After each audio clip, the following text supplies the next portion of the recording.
おはようございます。これは間違いなく逆水平チョップを食らった症状です。これだけへこんでれば周りも結構へこんでそうですね。では行ってみましょう。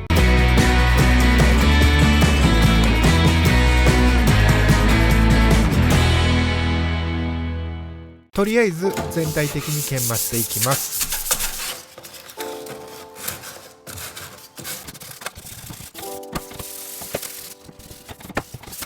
下もしっかり養生して、前の検証動画で1000回踏んでも壊れなかったこのラクトギパテを埋めていきます。この赤いのはコチュジャンではありません。硬化剤です。これをまんべんなく混ぜて全体をほのかなピンク色にします。こんな感じです。色がまだらになっていると混ざってない証拠なのでよく混ぜましょう。充填していきます。このラクトギパテは耐久性も良くてすごくおすすめです。もし誰かにこのパテってどうなんとか聞かれた時にこの検証動画を見てもらえると答えやすいと思います。一発目のパテは盛り気味でいきたかったのですが、これだけ深いとどうしても少し痩せてしまいますね。乾燥させてこんな感じです。240番で削っていきます。もう一度パテを打っていきます。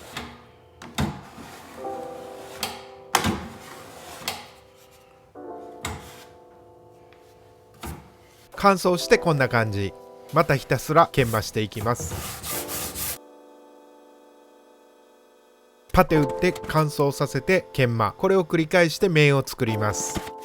この作業はすごく大変ですが、丁寧に仕上げるとすごく綺麗になるので頑張っています。これで面が完成です。パテが入っているところがへこんでいるところなので相当へこんでましたね。養生して密着ロンを拭いていきます。傷がこれだけ大きくなると全体を拭いた方が綺麗になるので全体に拭いていきます。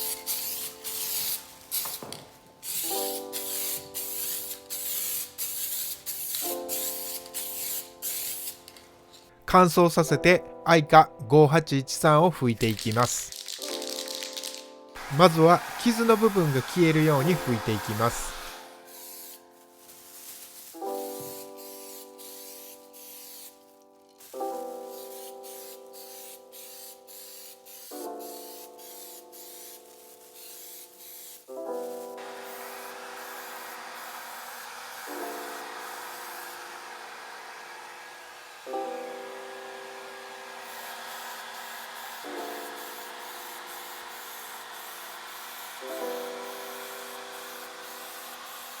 スプレーの粒の粗さが気になったので1回研磨しています。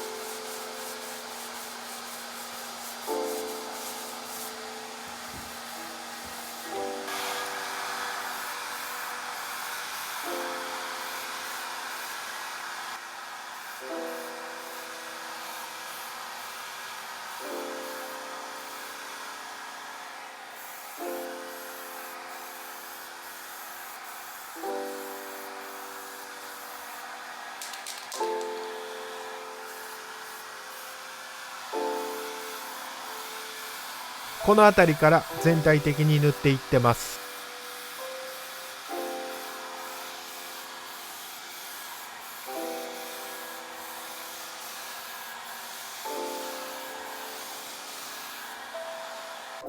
ここからツヤスプレーを塗っていってます。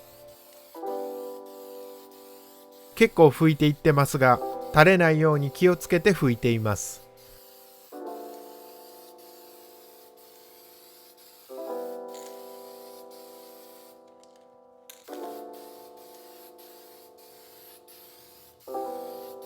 これは自然乾燥で乾かします。乾燥して養生を外して完成です。色が単色のものは傷ついても形を作ってその色を拭けば治るので、身近にあればぜひトライしてみてください。いやー、今日もいい仕事できましたね。一箇所をずーっと見ていたと思うので、こういう広々とした景色を見て目を癒してください。ためになったなぁと思えばチャンネル登録、高評価よろしくお願いします。